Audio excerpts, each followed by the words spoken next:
سلامونه نیکې هیلې مې ومنئ ګرانو دوستانو په دې هیله چې روغ او جوړ به اوسئ راته او د صحت جامو کې به نغښتي وئ دوستان یو ځل بیا زه احمد ضیا زیار د ټیکنیکل احمد ضیا یوټیوب چینل له طرفه ستاسې په درن حضور کې له یوې خوندورې ویډیو سره حاضر شوی یم په دې هیله چې ویډیو راسره تر پایه وګورئ او ګټه ترې واخلئ دوستانو زمونږ نننۍ ویډیو په دې اړه ده چې څنګه کولی شو د کوچني اختر لپاره ښکلي د پروفایل لپاره عکسونه جوړ کړو یعنی اوس مهال په 2021 کال کې نوی اپلیکیشن راغلی چې د دې په واسطه تاسې کولی شئ ښکلي پروفایل پکچر د خپل فیسبوک په پروفایل ولګوئ نو ډېر ښکلي ډیزاینونه دي ملګرو زه به تاسو دغه اپلیکیشن در معرفي کوم مخکې دې چې ویډیو شروع کړم که تاسو زموږ چینل ته نوي راغلي یاست نو زموږ ټیکنیکل احمد ضیا یوټیوب چینل در سره حتما سبسکرایب کړئ او تر څنګ د بیل نښان ووهئ او آل انتخاب کړئ تر څو زموږ دغسې ښکلې ویډیوګانې تر تاسې پر وخت تر ورسیږي راځئ چې ویډیو پیل کړو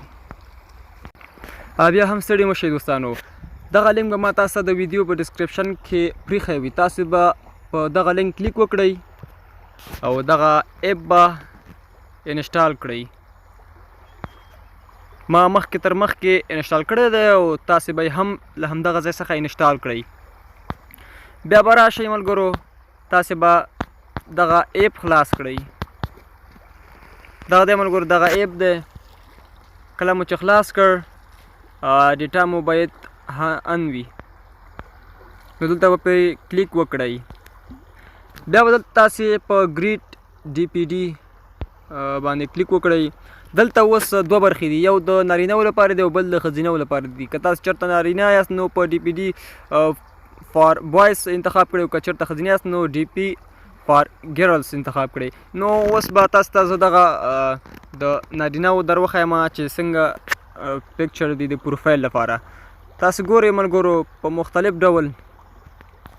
مختلف ډیزاینونو کې دي چې هر یو مو زړه وي تاسې کولی شئ چې نوم هم پرې ولیکئ مختلف پروفایل پکچرونه ډېر زیات دي اوس راځم په دغه باندې کلیک کوم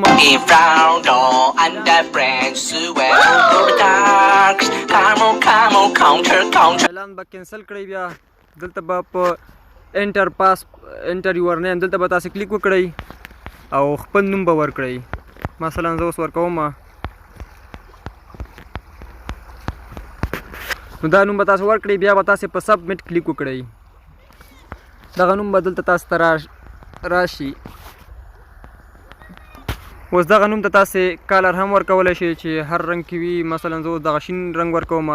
دلته به په تور رنګ کلیک وکړئ دا به پاس کړئ ګورئ ملګرو ما یې رنګ هم بدل کړ اوس راځو چې څنګه کولی شو دغه ثبت کړو